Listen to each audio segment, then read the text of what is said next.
Our retail customers did what they did in 20. They stepped in and they were kind of aggressive in buying the dip, and they were handsomely rewarded. When we talk to the media, because they always reach out to us in times of volatility and say, "Oh my gosh, we're the face of retail customers." Oh, doesn't that scare you that they're buying the dip? And my response is, they're 30 years old. They should be buying the dip. They should be super aggressive at this age because they have 40 more years of investing.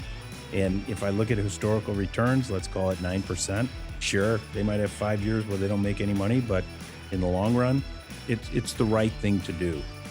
Welcome to the Risk Reversal Podcast. I am Dan Nathan. That is Guy Adami. Guy.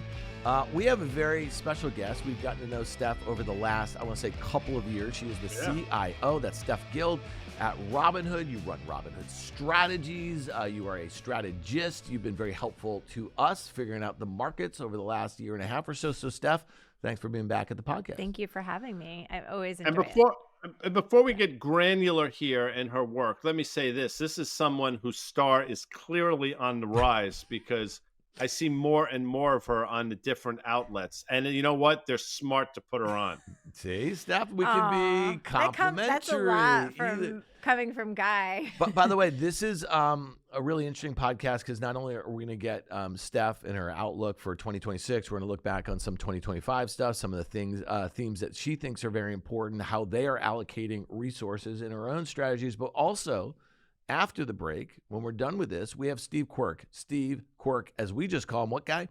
Q. He's just Q. I mean, he's a lot more than just Q, but we just like to refer to him as Q, as folks in the markets have been for a very long time. He is the Chief Brokerage Officer at Robinhood. We talk a lot about some of these new products that you've been rolling out. I've been trading them on the Legend platform. So obviously futures, love. We trade a lot of options there. Event contracts. So we dig into that. And we'd love to hear a little bit what you think of that product too. So Guy, where do you want to start with Steph here? Well, this is where I like to start because sometimes people seemingly have a crystal ball. And beginning of the year, Steph's target for the S&P was 6,500, but she said you could reasonably see 6,750 at the end of the year. As I'm sitting here, magically, that's exactly where we are. So my question to Steph is, how did you sort of foresee this? And more importantly, what within that 6,750 made sense? And what were some of the outliers that you really didn't see coming? I saw a lot of growth, obviously, coming from like the tech space and AI. And I just like to look at earnings expectations and then apply a value, like, do I agree with that or not? And I actually spend time looking at each sector's earnings expectations and then adjust them based on like what I actually think they could do, apply a multiple to it and get to a number. And I got to 6,500 on that. I could have like put a little higher, but because if you think about this time last year, we were facing a new president, right? And we knew tariffs could be coming. We didn't know to what extent. And so I pulled it back a little bit from where, I thought it could go without them. And then obviously tariffs hit and the markets tanked and then they came back, right? Like they grinded back pretty strongly. When we got to my target in September, and the one thing that I was like, I felt like there was going to be some correction. We ended up having it in November, but it was short, right? What I didn't expect is that there would be a lot of debt being taken on in the AI space, and then that would create some skepticism in the space. And so we just thought there would be 3 stages of AI. It would be like the hardware part, the software part, and then like seep into the economy. Not all in one year, but that's kind of where I thought we were getting into the software side. But I was wrong about that. Like the hardware side went on for way longer. And now, because it's not just cash that's being used, but also debt, and the private credit space started like showing some signs, like that's the part I actually didn't expect that is making me nervous for next year. Yeah. And when you think about that spend, and I think you do a really nice job kind of differentiating between this kind of build out, which has been hardware, right? When you think about the data center stuff, there's a lot of stuff that's right?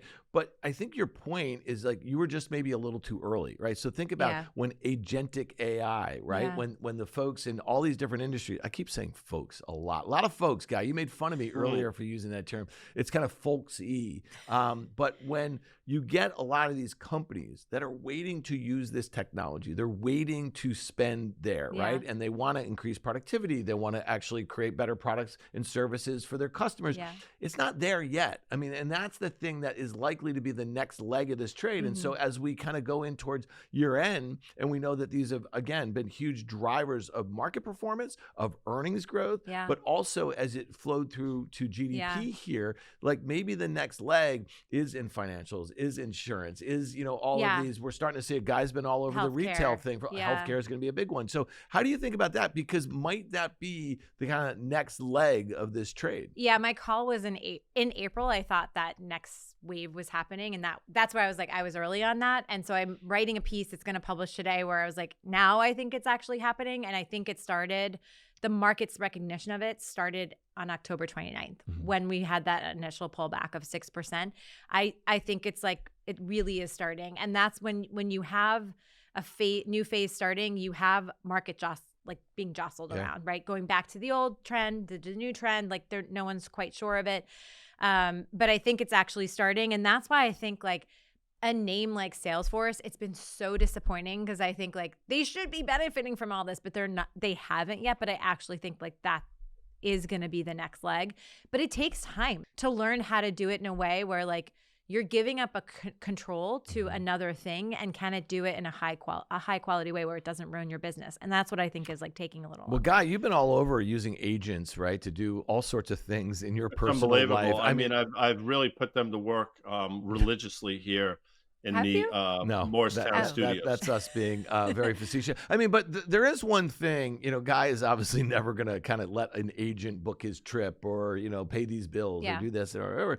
I just think you got to take the over when that's really going to happen, because trust is so important, right? And it's going to have to be demonstrated over, many, many months, maybe quarters, maybe years. And in sectors that are heavily regulated, the idea that you're going to let agents talk to each other, you know what I mean, and transact and that sort of thing, I think we take the over on that. I know the government is trying to make some federal rules about it, and maybe that will be helpful. A lot of states have made lots of rules, and I think the feds here, or whatever it is in the administration, they think it's probably better off to have one set of rules. But again, I'm just kind of taking the over, Guy, when agentic AI, and I mean this sincerely, is going to be something that powers, let's say, productivity and earnings growth. And I know that contradicts what I just said, but that is the next layer, at least companies spending on that. Yeah, and there's a lot of runway between here and there. And then the question then becomes, a lot of these companies in the spend, if they're not seeing the return on investment, does that get ratcheted back? And to a certain extent, I think that's what we've been seeing over the last couple of weeks. But, my next question, Steph, and it all sort of is part and parcel to what we're just talking about. You nailed it this year. Let's talk about next year, because your target for 26 is 7,300 in the S&P, which suggests about a little less than 7% from where we currently are, which suggest, as you said earlier, you're somewhat cautious. So speak to that. Yeah, I'm just cautious because I think, at least for now, and my view can change, obviously, as new information comes, but I just think the largest companies aren't necessarily going to be the biggest winners. And that is why I'm more tempered on the S&P as a whole. But I think you can still see higher returns in areas of the index that aren't as highly weighted, right? Like, so, I do think the consumer and the affordability issues are coming to a head. They've been talked about for a while, this K-shaped economy, but I think they're coming to a head. And I do think it's going to be a bigger theme for the administration next year. And between that and whether you believe it or not, inflation data that comes out a little lower, you do have a new Fed chair next year. Like, I think there's just some wind at the back of some of these, like, non-store retail brands that have been just demolished this year that I actually think are looking kind of interesting. And so Gap is something we've been owning, for example, for all year. We recently put on a position in Lululemon. It is up a lot since that time, but these are not without risk. Yeah. And so I think it's like kind of going back to like the consumer maybe being strong. And then, like I said, in spots of tech that aren't as big. It doesn't mean we hate every hyperscaler, but it just means that like I think you'll start to see a little more appreciation for value. Yeah, I think your point about like two like retail names there. One is consumer discretionary, you say Lulu, right? And the other is probably more of a staple, right? And so the valuations actually kind of reflect that. And I think in a K-shaped economy, and again, execution is a huge part. One of the reasons Gap has come back, better execution, right? New CEO in 2023, and Lulu's like the opposite in a way, right? Like they've been disrupted by some trends, totally, and tariffs hurt them. And I would throw that into some degree execution, right? But one of the things I just wanted to kind of double click on this a little bit. And so when you think about expectations for earnings, last week FactSet Earnings Insight blog, this is John Butters. He was talking about the S&P 500 is expected to report earnings growth of 14.6% for 2026, which would mark the third straight year of double-digit growth. The Mag 7 companies are projected to report earnings growth of 22.5% for 2026. While the other 493 are expected to report growth of 12%. So what you just said, you're less excited about that top 10, and you're more excited, at least from a stock picking or a sector picking standpoint, about the others. So if you're getting 12% growth of the 493, can you make a broad market call, you know what I mean, like getting to whatever your expectations are with just relying on the heavy lifting of the other 40? Because that's a reversal of what we've seen for the last 3 years. It is a reversal. Although this past year, you actually did see an improvement in the other 493. But when I was looking at it, I went by sector and I saw like tech 23% earnings expectations. I actually took that down to 18. And that's really what drove my expectation of 12% earnings growth for this year. And then I applied a multiple to it to get to the 70, what did I say, 300 or something like that. But the multiple I had to apply was still not light. Yeah. And that's Which was? It was like 22 times. Okay. But it's still not like, it makes me uncomfortable because I feel like I grew up in a world where like the average is 16 times and like 18 or 19 is like high. And so 22, I'm just like, oh, wow. But is that the new norm? Because are things more productive? Like because we're going into perhaps a lower Fed rate, and I actually think they're going to cut 25 basis points, which the probability did go up today, or just went up this past week, I should say. But I think there's like a case for things just being like, I made slight adjustments to the rest of the different sectors in my analysis upward, and then just a bigger cut down. But 12% earnings growth is not light in the history too. In the long-term history, 6% is average. So that's why I'm just a little more cautious in the biggest names.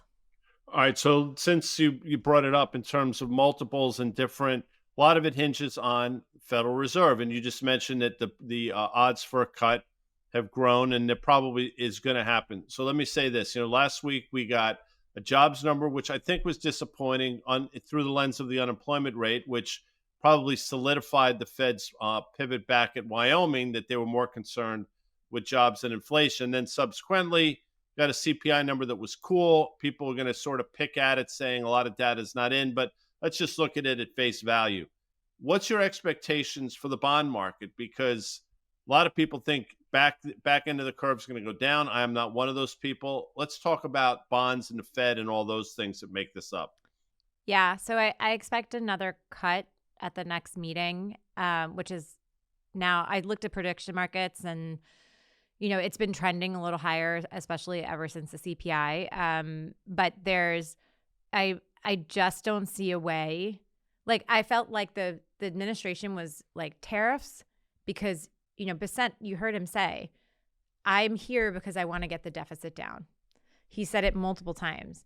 Now I feel like that's not even on the list of things to do. It feels like, again, my view of like turning toward the consumer and turning toward the everyday person and using those funds in a different way. I don't know what's going to happen with the court cases too, right? Like that's another variable in there. My view, like at some way or another, they'll probably keep the tariffs. But I just think that the long end of the curve is going to be stuck there because no way you cut it, you're going to get this deficit down materially. And it's not like we're making best friends with every single other country. And so it makes me concerned that like we're stuck at this 4.25 area on the 10-year. And then you do have the Fed that cuts because they do have to balance the two different things that are happening in the economy. And so that means that you have a steep yield curve, and that's why we own regional banks in our portfolios. And I don't know what that's going to mean like longer term, but I do think like a higher long-term rate also means that stock picking should be rewarded over time, because you don't have this tailwind like we actually did. The Fed did a study in 2023. From 1989 to 2019, 40% of all U.S. corporate profits were driven by interest rates and lower corporate taxes, like lower interest rates and lower. And you just don't have that. So that's why I think like you have more CEO changes. You have like it's like, oh, we have to make good decisions that increase return on invested capital. Yeah. One of the things I think is being underappreciated for next year. And, last week the president held this, prime time, talk from the White House and speaking about affordability. And, I think it's one of those things that, he's polling very badly on. He's trying to blame it on the prior administration, and every administration would do that. Like, this is not a, political comment one way or another, but as you get into an election year, and let's say you do have that unemployment rate ticking up towards 5%, heck, it's already at 4.6%, right? Let's just say growth is, 2.2%. I think that's expectations for GDP. That is right at the average over the 10-year period prior to COVID, right? Let's say 2.7% on that CPI number, which again, there's lots of puts and takes on that one way or another.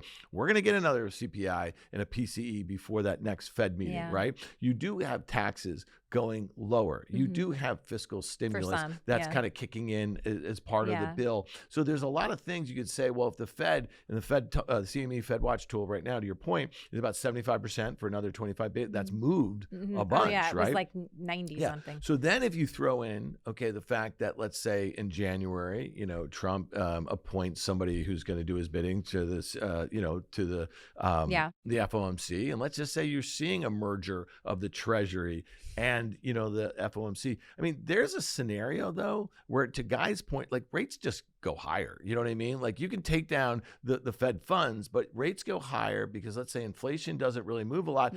Inflation expectations would actually likely go higher, right? If you have the inclination that you're going to have, what I mean? Like all that sort of stuff. And we're already seeing QE, that sort of thing. So it might be a really tough period, and there might be political pressure to lower interest rates dramatically, which is something that, Trump's already saying.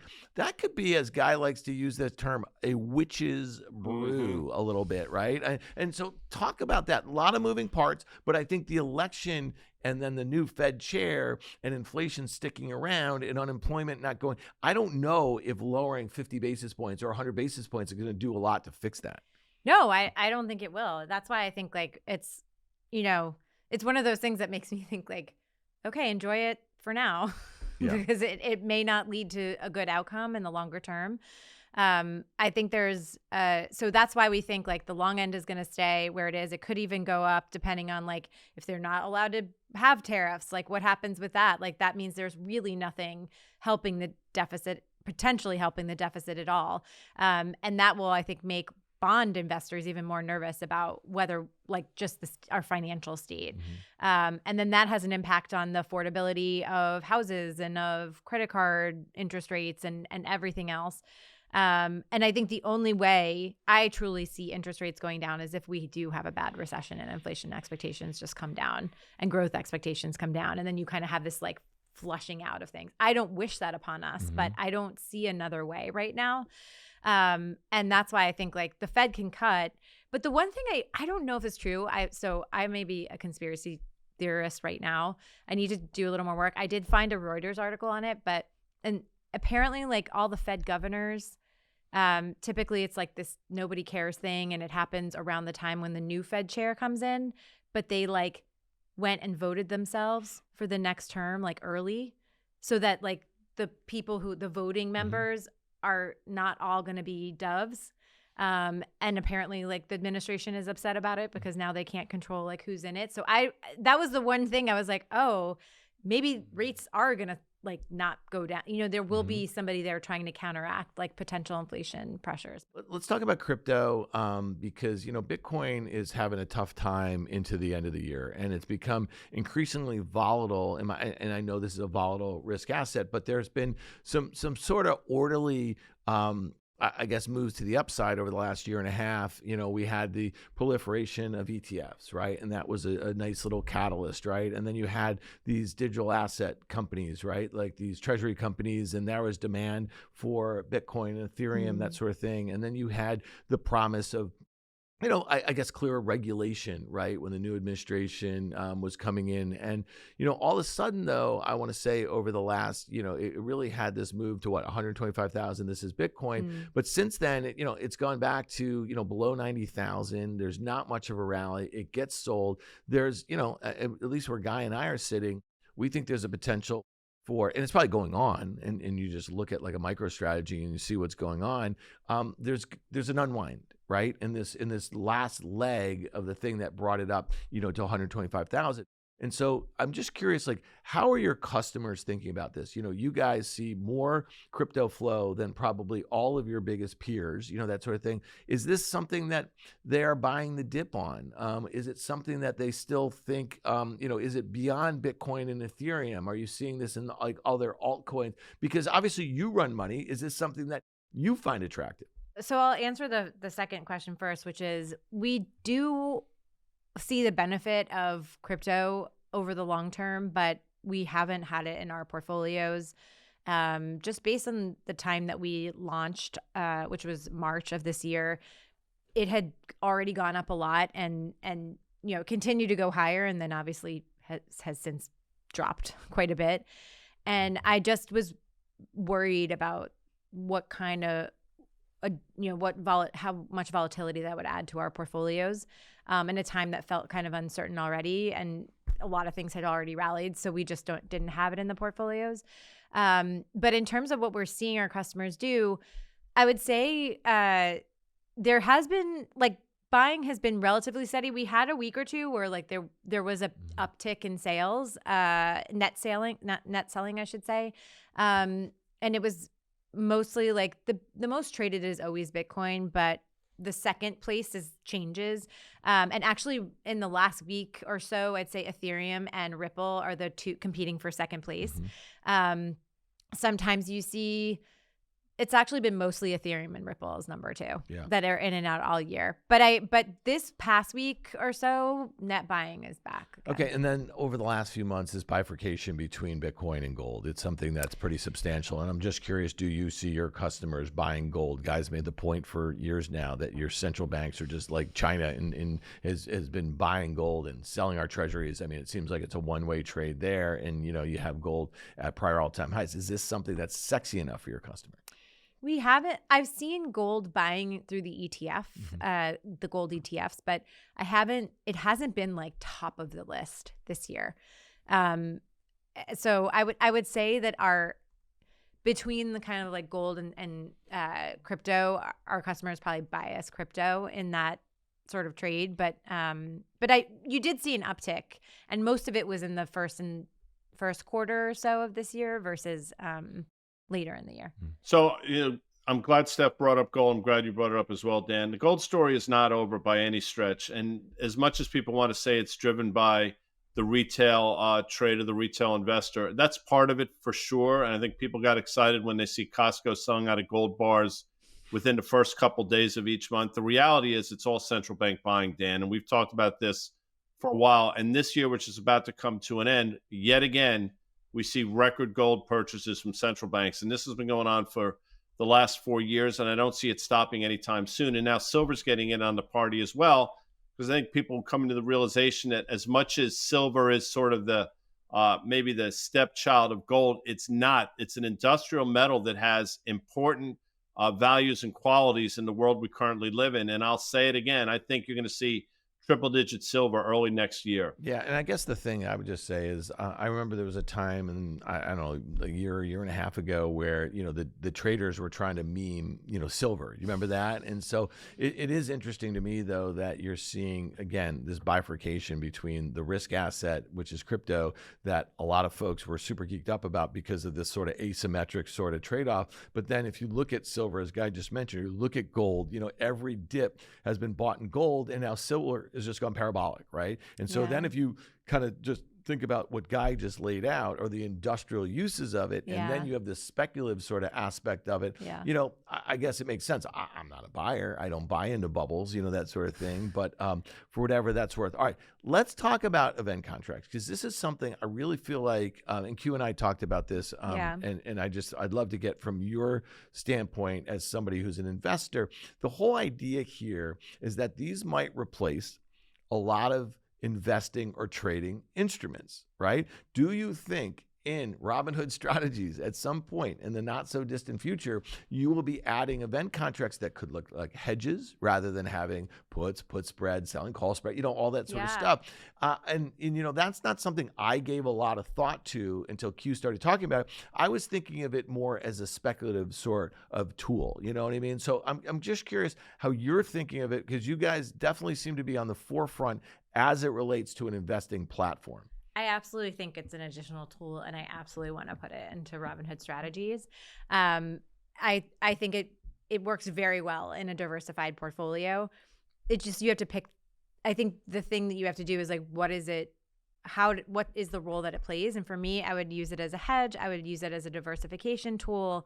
If I, you know, like I said, I think the Fed is going to cut in January. The probability was very low, especially in the prediction markets.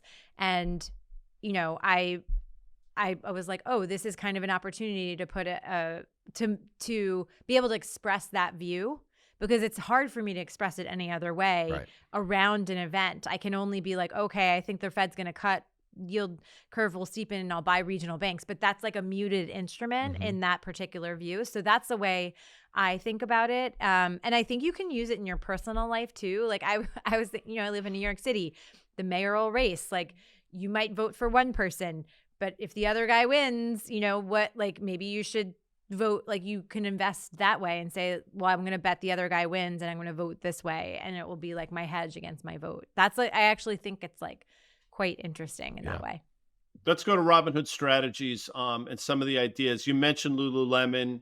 There's some other names in there: growth at a reasonable price, value stocks, and, you know, the Robinhood Strategies seemingly growing by the day in terms of assets under management. So speak to that and how you're looking at some of these names. Yeah, we're at 1.2 billion, a little over that now. And we've been allocating to GARP, so growth at the right price, for months now, because we just, I probably just something about the way that I kind of started in the business and learned from a value investor that like I still care about valuations. And so we started adding, for example, to healthcare in October, because it seemed like, you know, it just wasn't rallying and we didn't understand why. And that's where we do think like AI can help, and a little more. And we've seen, you know, examples of that for years from early adopters of AI. So we, you know, things like Lilly and Natera in the consumer space is something newer in the last like week or two, where we like On Holdings, for example, which is like the sneaker company. They've, you know, when we bought it, the stock was still down on the year. And it's, you know, we think they have a strong order book. We think they've managed through the tariffs really well. Their PEG ratio is only 0.7 times. So if you look at their growth compared to their PE ratio, it's still attractive. And their earnings growth expectations, they're not super low. So that's a risk. I always look at like, what do people think? I think expectations are everything. So you have to think about that. But, you know, Lululemon is another example of that. And then internationally, we used to own more international when the tariffs came in, because we thought there will be deals, and we picked where the countries we thought would care most about that. And then, so Japan, for example, we thought they're very reliant on the US consumer, especially with their autos. So they'll have a deal. So we went into currency hedge Japan, because we didn't know what was happening with like their central bank. Still don't understand actually what they're, that's like a crazy experiment, right? Because they're going back to Abenomics, but they're going to raise rates because they have inflation for the first time in like decades, which is great for them. But you know, so we owned a lot more Japan, and we cut that after there was a deal announced. And then we still like China tech, because I think if there's any place, and it hasn't been working more recently, it worked, but it's still up for the year, that can actually give the US a run for its money. And I know some people, I feel like, feel it's unpatriotic, which I understand that view, but I'm here to make money for my clients, that I actually think like there's, if they're not going to get the chips, they're going to figure out another way to right. And like, they're a very industrious nation. So it still seems attractively valued. Yeah. That's a great point, because a lot of comparisons are being made to the late 90s, fiber build and into the internet. And obviously that created a very speculative investment bubble. What back then they did not have, it was not a 2-horse race. Obviously China built this firewall and our companies were never going to be in there. They didn't have to spend to compete. And this technology is obviously a bit different. They are using open source models. Right. They are using, to your point, they have plenty of NVIDIA GPUs, but for the most part, I think they're trying to make do with far less. Right. That's something that's being mandated by the government. And, all of this capital being spent by our companies, hundreds of billions, going to end up being trillions by the end of this decade. It could all be for naught if the Chinese are able to push around their open source models around the world, that sort of thing. So that's kind of a hedge in our portfolio too. Yeah, I mean, that's not a horrible way to think about it too. But we don't have to get into bubble or not. I mean, you don't have to get into the comparisons of the late 90s and what happened towards the end of that. I mean, we all know that a lot of those great ideas, a lot of those businesses that were just too early ended up being, huge businesses. The same's going to happen here. The one question I guess I have towards the end of the .com thing, everything else joined the party, whether it was 493 or something like that. And that was the thing that really got, antennas up by maybe a lot of investment professionals that missed a lot of the .com sort of thing. Yeah. But that was like the last gasp for this. And so when you think about your outlook for next year, you're relying on multiple expansion of that 493. Is that fair to say? And because a lot of folks are using 23, 24 times. You're not, but like if you're getting comfortable with that, that means that there's got to be a lot of heavy lifting of, hundreds of stocks in the S&P 500. So I'm curious how you reconcile that, because, if we look at CAT is a great example. Yeah. This stock is 3x the performance of the S&P off the lows in April. Because of the promise of the turbines right. and all What's that. been pulled forward? When you think about Micron and those results and that guidance that they gave, what's been pulled forward? You know what I mean? That's to me, I see less risk in, let's say, a handful of these big hyperscalers. They're going to be fine. The stocks can come in 35%. Obviously, that'll weigh in the index. But what do you think of the rest of these sectors? And you've talked about this already, but if they were to go parabolic, if we see a lot of CAT tractors, I think the market is really going to have a difficult time for returns, second half of 26 into 27. Yeah, without a doubt, I think I kind of want a correction, but without a doubt, I don't think this, when I'm saying like 7% up, one is that like I'm still building in decent amount of growth in the tech sector. We're not like, it's not that we don't own any, like we have Google in our portfolio. We still, I guess what I'm saying is like, I think it'll be a little less unbalanced. And I think I'm in that 7%. I'm not saying it's going to be a straight shot up for next year. Like I think there will be some period of time where we'll have to go through some consolidation, and 7% is relatively like, return next year is relatively like fine versus the last few years that we've had. Right. And that's why I'm just like, I don't know what the path is going to be. I just don't think it's going to be as strong, because I think there's a lot of concerns, and I'm just looking for value. That's why I'm like trying to be like more of a stock picker than like like I'm just looking for like themes that make sense to me. And I think the places that have worked a ton this past year aren't going to work as strongly next year. Well, you nailed 25. We're fortunate to have you for the majority of this year. Looking forward to working with you again in 26. I mean, if I can sort of sum this up, great call in 25, constructive, but sort of wary of some of the headwinds and valuation concerns in 26. But, I think given the last few years we had, Steph, people would sign up for 7%. Maybe they wouldn't, but they should for 2026. Yeah, long, the market We've been here. spoiled. Yeah, well, we have over the last couple of years. Yeah. And, I think people forget, in the late 90s from 95 to, through 99, there was 25%, average returns there. So, sign up for it, I guess, because you might get surprised there. Steph, again, we really do appreciate you being here. And stick around for our conversation with Steve Quirk. We call him Q. We go through a lot of the products that you guys have launched over the last year, a lot of interesting stuff. Put in a good word for me, he's my boss. Well, hey, Steve, Q, if you're listening, Steph's been amazing, and we hope you appreciate it. All right, Steph, thanks so much. Thank you.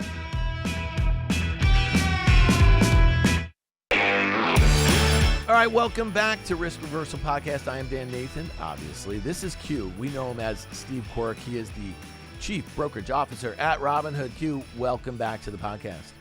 Thanks for having me, Dan. Glad to be back. Yeah, you and I bump into each other, a lot of industry stuff. It's always fun. But, last time we really sat down. It was on the stage of the Hood Summit. I think it was September 10th. And I got a lot to talk about there, not just our experience in and around the floor and some of the stuff that we did on stage, but really spending a lot of time with your users was really interesting to me. And we were there the year before last too. So we'll talk a little bit about the activity that you guys are seeing there. You got a bunch of new products here, not just on the actual Legend and mobile, but you also have some really interesting, we're going to talk about prediction markets, going to talk about what you guys launched, and really it's kind of astounding, just the volumes that you're already seeing, but the breadth of products that can be traded, or if you think about verticals, that sort of thing. So want to hit all of that. And then you guys have made a big push into AI tools for your consumers. So I want to discuss that. So Q, let's talk about it, baby. So last week we saw Vlad on CNBC. He seemed pretty excited about all this stuff. I go back to September 10th. Very excited about all that stuff. You were on stage, it seemed like every other session there, and you guys were geeked up about the offerings that are coming out in 2026.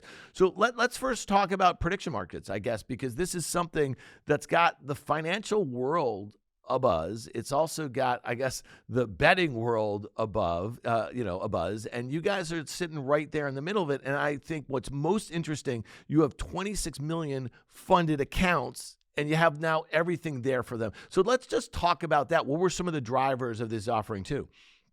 Yeah. Well, first of all, I'd like to say thanks for coming to our conference and talking to those customers, because they're obviously big fans of yours and guys. And so nice of you guys to make it. And, you get to feel the enthusiasm. These are young, really passionate traders and investors that, They love to tell us what we're doing well, but they also love to tell us what they'd like to see us do more of. And part of it is having interactions with people who really understand the market. So thanks for doing that. Yeah, I mean, one of the takeaways I would say is that the products that you've kind of rolled out over the last few years, the brand itself, like the transformation here, it really is. We spend a lot of time talking to investors, you know what I mean? And I think that's really interesting that they recognize, the offerings that you have, because it's not just short-term trading, which obviously is huge. You guys have futures, also options, crypto. I mean, the list goes on, obviously ETFs and stocks.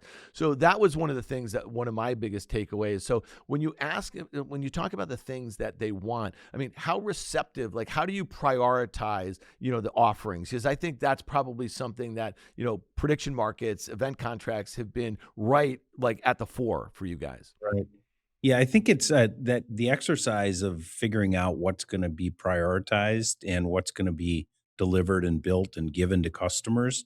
It's an interesting exercise because Robinhood's, every financial services firm starts off in one area.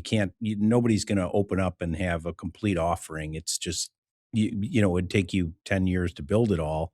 And by then you wouldn't be able to keep that momentum going. So everybody starts off with something. And for Robinhood, it was self-directed, and really more self-directed for first timers. Robinhood is amazing at having cracked the code for just reducing all the barriers to entry, whether it's account minimums, fractional trading. I can trade with $5, information, access to all the products. And so that success has been magical. But now, when you get the customers in, they become more sophisticated. They get more assets. They get more capabilities, and they say, I want this, I want this, I want this. Like last year, one of the most popular instruments that were asked for by our more active investors and traders were index options. And as soon as we delivered them, if you talk to the SIBO, they're like, they've never seen growth as explosive as when we launched those. Same thing with futures at the CME. Terry and team, we've had long partnerships with them and love the work they do and collaborate quite well. But man, when we launched futures, we had more traction in 5 months than we had in 5 years at TD Ameritrade. So they're clamoring for things that they think institutions have access to and that will help them in their investing. And we just deliver those. But to your question on priority, we all, of course, talk to the customers because that's the first rule of thumb in understanding what they want. But then we sort of have to prioritize because, the roadmaps are really heavy. The one thing I would say Vlad and team are always pushing us on, which is good, is just making sure that we continue, to deliver for these customers. And the latest of which, is prediction markets, which was something that as soon as we saw the opportunity, we had that thing built in 2 or 3 weeks. Yeah, what was the moment though? I mean, you've been in markets. I don't mean to date you, for Yeah. 3 decades, and Oh, you can date me. yeah, but you started on the floors. You know what I mean? Then you went upstairs, and then you started building technology products, and you thought about the democratization of this well before you were at Robinhood. And like you said, I mean, that is the mantra for you guys. You brought a lot of people online, right? To actually be self-directed. You give them the tools to do that. I've been trading futures on the Legend, and I just can't think about doing it on other platforms, on other legacy platforms, knowing that what was being delivered. So when you talk about, and you, Terry Duffy, and I were on stage together, and Terry, for them, I mean, this is a huge unlock, right? Like bringing these products to retail. So like talk a little bit about that. Like what is it meant from an education standpoint for you guys? Because you do have responsibility, right? Like if you're going to give people the tools, you're going to launch the products, like how have you thought about it? Because obviously I spent a lot of time with Obi, who's the head of education for you guys, and he's very passionate about it, to say the least. Right. Yeah. And he and I worked together in the past. So, he's very good at what he does and understanding what we need to do from an education standpoint. But like I would say the evolution of this all, you were talking about your floor experience, my floor experience. One of the best things that happened to me was I early in my career, I went to work for a couple Dutch firms, and they demutualized their exchanges years ahead of us. And as a result, the market makers were not just the people on the trading floor, the market makers were the world. And when that happens, you have to build the technology for those people that is, similar or at least on par with the technology that the people in the trading pits had. And that didn't happen for like 5 to 6 years later in the US. So I got to experience that and be part of that. So it gave me an understanding of what customers needed, retail customers at home needed to be able to interact with markets in a similar manner than you and I used to, on a trading floor. So that was kind of an interesting exercise, and then once you have that mindset, then you start to understand all the things that these customers need. Hey, that's great. I just gave them really robust tools. Guess what? We have to teach them how to use them. Yeah. I mean, you and I learned on the trading floor with a whole bunch of people, Yeah, but helping those us. people were yelling at us, Q, and so you guys it's a little bit more welcoming educational experience, I think. Yeah, it is a little more welcoming. Yeah, we're trying to welcome more in. So I think that, and then like all the things that change from, our day, and I should say more my day. I'm probably a little before you. The cost structure, the technology, access to information, the ability to do things without high notional values. The whole playing field went from completely skewed on the institutional side to one that I would argue is much more balanced. And so it gives retail customers, an opportunity to be able to compete in a very lucrative way. Yeah. You just mentioned some of the innovations, right? So we all go back 5 years and we remember it was like free trading, right? And then it was fractional trading, and those might have happened around the same time. And again, that was probably a big unlock for first timers, like getting into the markets, right? And then obviously crypto was a thing. How did you guys think about doing 24-hour trading of equities? Because that's not something that a lot of other institutions were probably ready to do, and probably a lot because the technology wasn't there. And, a lot of times you remember waking up and looking at the futures, overnight, and there was no way to really look and see where a stock was trading. And I've been amazed opening up the platform, on my phone, overnight and seeing the futures, let's say, down 75 bips, and you can actually look and see, and there's actually volume trading, and I know that you guys just expanded SPX options trading, that sort of thing, until what, 6 o'clock or something like that, I Yep, think. exactly. So talk to us about that, because that is actually very new and innovative, and that, I promise, is going to get us to prediction markets, which trade Yeah, 24/7. we'll get there. Yeah.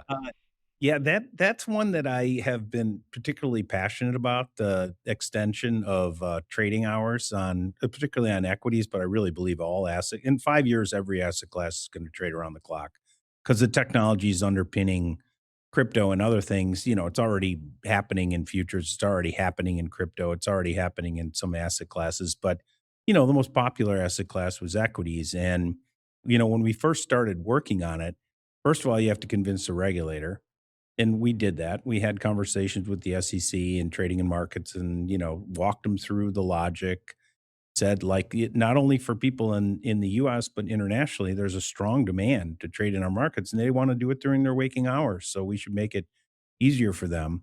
Then there's a strong push to help industry participants. Listen, I was on the other side of this. I remember when I was in the world of trading on a trading floor, and they were like, "Oh, maybe we're going to extend the hours." We're like, "No, no, no, we don't want to work." So the people that push back the hardest are the people that are kind of the institutions that had to, staff it and things like that. But look, a lot of the market makers, they already trade around the clock all the time anyway. They're international. They're around the globe. That part wasn't as difficult, but when we first did it, we went to the exchanges because I'm like, well, this is the logical place to start. And they kind of had said, look, we don't think there's going to be enough volume to substantiate us doing this. And my argument back was, you don't like. Essentially, I used probably a poor analogy because I had to convince our own board that this was something that we should be doing. And the analogy I used is the exchanges are restaurants. We're mass transit. If you have a restaurant and you can run that restaurant around the clock, uh, and I'm still bringing people in around the clock, you would run that thing all day long, especially if it's really not labor intensive. In other words, it's largely electronic today. I think COVID has proven that. Like, you don't really need human beings on a trading floor for the most part. But so I think in understanding, as soon as you have people that desire to trade around the clock, there'll be plenty of liquidity there. And now, look, how many years later, 4 or 5 years later, every exchange is now offering it and they're coming out with it and it'll be the norm. It also opens up the whole globe. Yeah. Well. Speaking of Globe, I mean, didn't CME prove this out like 3 decades ago with Globex, right? Like for futures, and the technology must have been fairly rudimentary, but it Mhm. worked. You know what I mean? Because I was at a couple different hedge funds back then, and the folks that I worked for or risk managers. I mean, Globex was trading. I mean, it was you were able to manage risk real time, waking up in the middle of the night. You had to have a Globex terminal. That's right. Yes, I remember those And you days. had to be an institution that could actually afford to support it, and the like there. So again, I find it pretty fascinating because it's not something that retail ever had access to. It's really interesting. The average age of a Robinhood customer is early 30s, and many half of the 26 million are new to investing. It's really fascinating to listen to them when they discover that you can't trade equities, prior to us launching that you couldn't trade equities around the clock. And, their questions are like this is like saying Amazon closes. I don't get it. Like, it's an electronic marketplace. Why? What does it matter? I mean, don't get me wrong. There are Yeah. things that have to happen on the back end of this, liquidity and et cetera. But, um, it It just seems so, and by the way, they would all tell you, "Look, I went to work, I, did everything, and then I came home and started working on my investment or trade thesis and did my homework and education, and I went to put it in and said, 'See you tomorrow morning at 9:30.'" They're like, "What? Yeah. What is this?" That's a really interesting, sort of thing to be aware of because the analogy you gave right there is like, wait, Amazon closes between 6 p.m. and 6 a.m. So that's pretty interesting. So one of the things, obviously, crypto, as you mentioned, is 24/7, right? And so that market probably really unlocked a whole heck of a lot, at least from a regulatory standpoint, like the way they think about it. And yes, there hasn't been any clear frameworks until maybe quite recently, but it did open the door if you had like a cohesive sort of argument of why this actually will better serve consumers. So all of this has opened the door, for a new product. And I remember looking at one of your quarters, I would say a couple of quarters ago. I mean, options and crypto are a huge growth area, have been a huge growth area for you. So all of a sudden, just give me a sense of like how you guys a year ago were thinking about event contracts and prediction markets. And I know that they were publicized in politics and other things, not as much as financial markets. Like, when did this become a thing where you're like, we have to focus on it? This is our next crypto or options. We've been around the edges of it for some time without any real idea that it would be something that we would be really focused on. Because when you're in the futures market, the future, like CME was experimenting with some binary things and some other products that were of interest, but nothing really caught fire. Nothing really got the attention of customers. Um, and we've been talking to Kelshi forever. Like, I talked to Tarek 3 years ago, when in Menlo, and really bright people. He and Luana and Shane, they're all super bright and do an amazing job. But I think there's a timing element to all these things, and the timing for us was, there was a back and forth, a legal challenge back and forth around prior to the election in November last year, and finally it became evident that they were going to be permissible, and so Vlad, myself, JB, like, all had a conversation and said, like, we should really do this. We should go for it. And um, you know, challenge ourselves, and we kind of stood it up in a couple weeks, and we had a week to go till the election, and I mean, it was bonkers. Like, 600 million contracts and 800,000 accounts. It was nuts. I Just remember you nuts. guys talking about it and just seeing the growth there. But I want to take a step back. So, for some folks who are not familiar with these products, okay? Yeah. So, you've Mhm. heard about prediction markets and you heard about them in and around political events. And obviously, elections is a huge part of that. But then I want to distinguish between event contracts. So, if you were looking at the polls on an election, right? And then you said, well, you saw this online, people would be posting a Kalshi or a Polymarket sort of situation. And I think a lot of folks said, well, this has actually proved to be more accurate. But a lot of people didn't think that you could trade this sort of stuff, right? So the event You used to contract. be able to, yeah. Yeah. So just explain that a little bit, I think, because I think a lot of people, again, they think about it, oh, this was something that was used as a tool to help me understand this, but is an alternative to polls. But then how did folks draw the line between able to being actually betting on these sorts of things? Right. Yeah, I think the beauty of this versus a poll, and it was quite evident during the election, because we were all sitting in a war room in New York watching this happen and watching the contracts diverge. The Trump was going up and Harris was going down, and the networks hadn't called anything. They're saying the swing states haven't, and everybody, like, you could see by these contracts, it was over. And this was an hour or 2 before everything really was concluded. And so I think what it illustrated, and I think we all knew this anyway, is, a poll versus dollars behind something is very different, right? I mean, you can tell me what you think, but your actions speak a hell of a lot louder than your words. Your actions are telling us what's happening. the value in these is, so I'm a customer, right? And I think that if Trump is elected, I'm going to see crypto rally. I think I'm going to see Tesla rally. All these things happen. And by the way, they started rallying as soon as the election contracts demonstrated that he was going to win. But if I have a more broad portfolio, and I'm really trying to figure out which category is going to be benefited, or which one of my segments of my portfolio is going to be is going to benefit more from one person or the other being elected, I have to do a lot of homework. But if it's the election itself that's going to change the outcome, I can just be more precise and say, why don't I just put money behind that election? And that'll, that basically will either hedge my risk or give me an opportunity to profit from this. And so, on top of people just looking at it, because now we have people that just come to our app and look at, whatever it is, pick it, cultural events, economic events. Did the Fed raise? Didn't they? What are the odds, et cetera?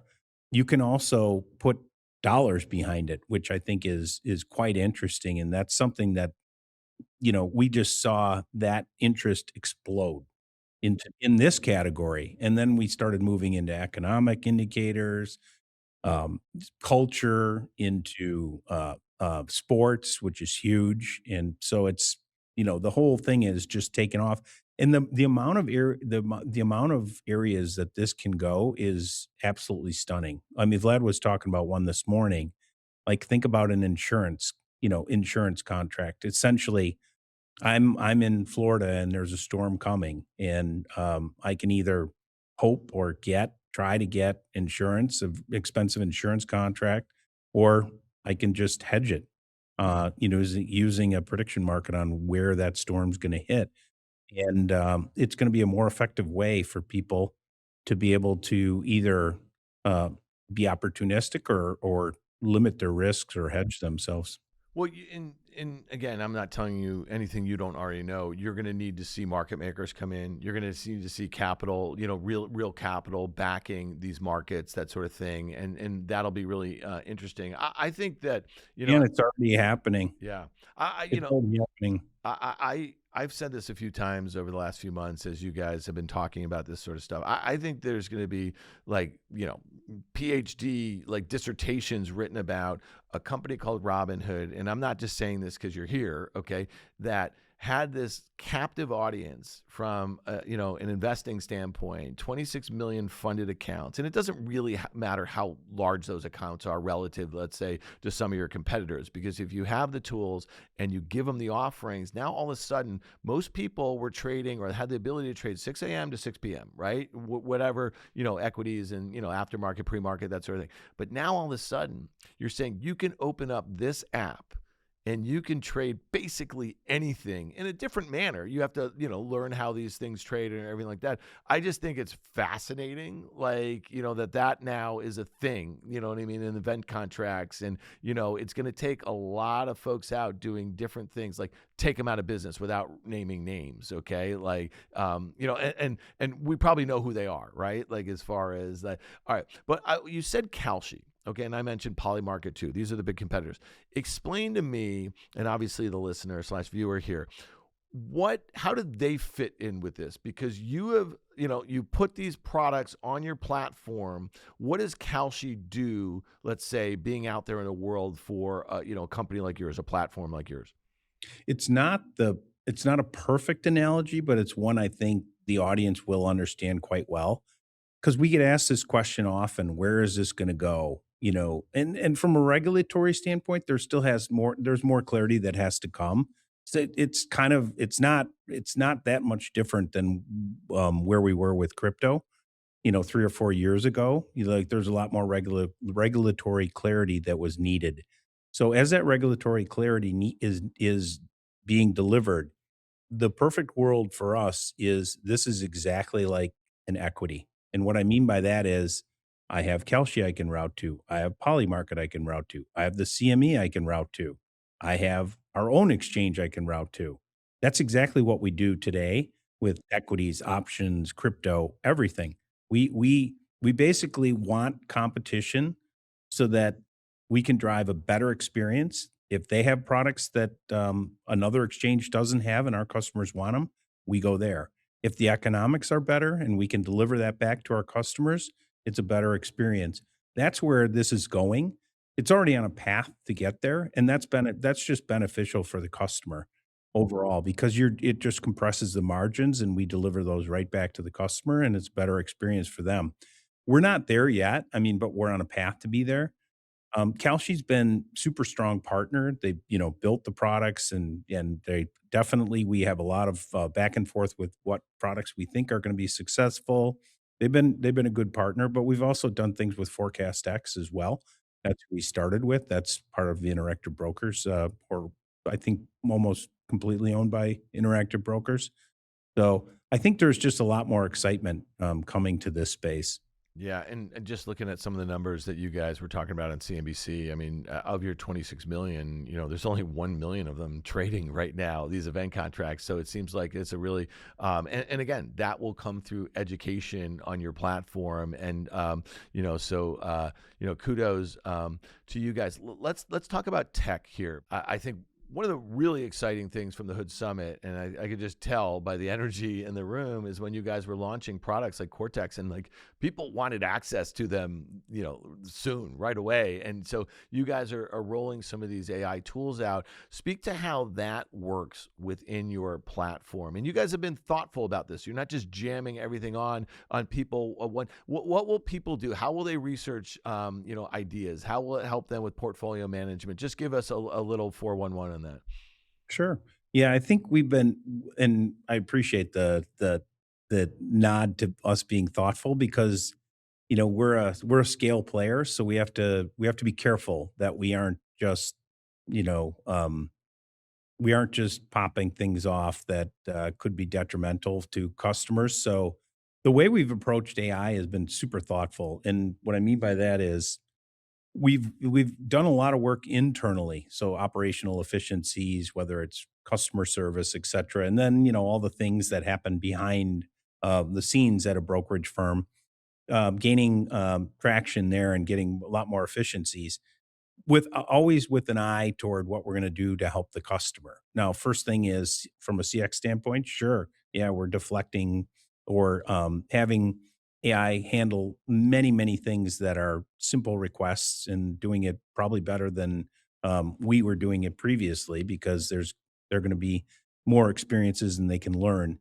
But the second iteration of it is how can we help customers with their investing? So the first thing we did was which we rolled out this Cortex Assistant and Cortex, which permits you to essentially there's scripting, there's scanning, there's things that there's a probably a small segment of really active people would utilize just because it's complex and it's not easy to do. Not that they don't want to have help in finding a good investment, but they don't want to learn a scripting language, and that's quite cumbersome. But if I have the ability to just have, give this Cortex a couple variables, either through text or speech, and have it scan the market and find opportunities that match the criteria that I'm looking for, it's magical.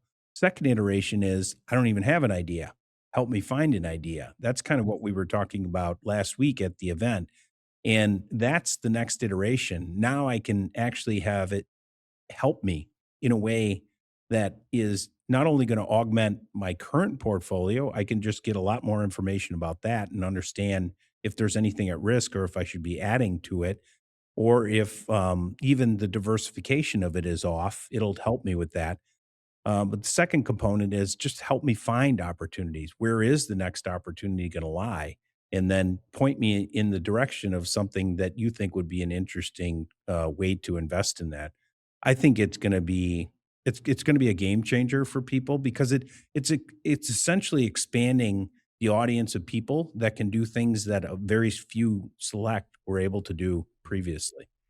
All right, another thing that really caught me at the summit was this social platform that you guys are launching. And listen, I used to find Twitter really useful, engaging, with other folks and this and that, whatever. And it's just not that anymore, And so what you guys must have come to that conclusion yourselves, without denigrating any other platform or whatever. Explain, and I can't remember what the name is, and I know it's going to be rolled out in the new year. It just seems like a really good way to create community, a really good way to kind of, crowdsource ideas, not forgetting Cortex, but like leaving that aside, because there is a human element of it. There is the thing where folks are really interested in the stocks, the products, the competition, the people who run the companies, all that sort of stuff. And so I think this helps in that regard. So you have a qualitative aspect, which is the social, and then you have a quantitative aspect, but the quant aspect can actually find a home on the social platform because you have to be verified, right? And then to post trade ideas, and you have to have capital behind it. So explain that to, let's say, our listener here, and why that differentiates you guys from, let's say, some of the other, trading platforms. Yeah, I think the problem with fintech social media in the past, and I'm like you, like X is the quickest place to get information, but I think what people struggle with is everybody's making millions of dollars when they post there, and there's a belief that, like, are they really? And so in this community, you will be validated. You'll of course want to share that information. You're not gonna, we're not asking anybody to share information they aren't feeling uh, comfortable sharing. But these are real trades. They're real trades that will be behind here. And one of the things that customers really look for is validation. So even if they come up with an idea, Cortex helps them, and they come up with a great idea, they still kind of want to say, hey, I would love to have some people who think like me, who look like me, or, invest like me, tell me that this is okay. And so validation is really huge. That's why investment clubs used to exist, right? At the YMCA, which my parents were both in. Um, but I think it's an educational tool, which is huge for us because, again, 26 million customers, half of them are brand new to the market. They actually need to find their way when they're first starting. They might start in equities, but they're like, I'm kind of curious about crypto, but I really don't know that much about it. I'm just going to get in here and watch some people and see what they do and how they think and how they make these investment decisions or trading decisions. And that's going to be very helpful for me. So in that regard, I think it's going to be quite magical, for people to be able to just banter back and forth. And it's not just, that you caught the fish, it's how you caught it and where you caught it. And, all I'm using a terrible old analogy, No, but you know what? The analogy you gave before with the restaurant and the mass transit, that was like, okay. That analogy, I think you nailed, by the way. So at least you definitely, you thought that one might be dicey. Well, that's great. I mean, I'm looking forward to see how that goes. You know what I mean? And whether it, because I think that there's also going to be this sense of responsibility there too, right? If you're going to get social cred, you know what I mean? You can't just be, an a-hole all over that thing, right? oh, that's the other thing. Like if you're on there and your game is politics, you're Yeah. not going to be on Yeah, there. yeah, yeah. Well, that's 'Cause good. I mean, I think Yeah, people because people want don't that. wanna, they can get that in other That's forums. right. This is an investing forum. Yeah. I would also say, people like you who are influential in the space, we're hoping that you will be there Yeah. because I think, your words will matter and be really helpful for people. So, Yeah, I mean, there was a time where CNBC encouraged us, to kind of engage with folks during the show in particular. When I say encourage, they were like, hey, you know what I mean? Like, the folks that are watching, they love engagement. So we did a bit, but then it got really nasty. I'm off of it, by the way. I'm off Twitter altogether. All right, I know your time is valuable. We appreciate all the explanations, all this stuff. One last question. What is something as we end the year, if you could just say, like, that really encapsulates the customer that you have, the trader that you have? Like, what was the one thing that you want to take away from 2025? I think the one thing that I think I found the most encouraging, uh, in 2025 was in the midst of the tariff turmoil, April, when the market got slammed and a lot of the most popular names were down 40, 50%. Um, our retail customers did what they did in 20. They stepped in and they were kind of aggressive in buying the dip and they were handsomely rewarded. And when we talk to the media, because they always reach out to us in times of volatility and say, "Oh my gosh, we're the face of retail customers." Oh, doesn't that scare you that they're buying the dip? And my response is, they're 30 years old. They should be buying the dip. They should be super aggressive at this age because they have 40 more years of investing. And if I look at historical returns, let's call it 9%. Sure, they might have 5 years where they don't make any money, but in the long run, it's the right thing to do. So Yeah, and I guess it's behavior that's rewarded them. If you want to bookend it, where a lot of folks became, very aware of your trading platform, let's call it in 2020, they were rewarded on that quick dip. And that dip, I guess, in the spring of 2020 kind of looked not too different than the dip in 2025, right? And then in the middle of that, you had a very orderly bear market, so it was the sort of thing that you could dollar cost average into. You didn't have to make a quick decision. So again, I really appreciate that. We look forward to actually talking more about this stuff as the products evolve, as you roll stuff out, because, again, we're fans of the legend and you guys have done a great job and it's been fun partnering with you guys. So thanks so well, much. we're fans of you guys. Thank you very much. All right, Great Q. talking to you. Have a great holiday, man. We'll talk to All you on right, the you other too. side. All right, thanks. Take care.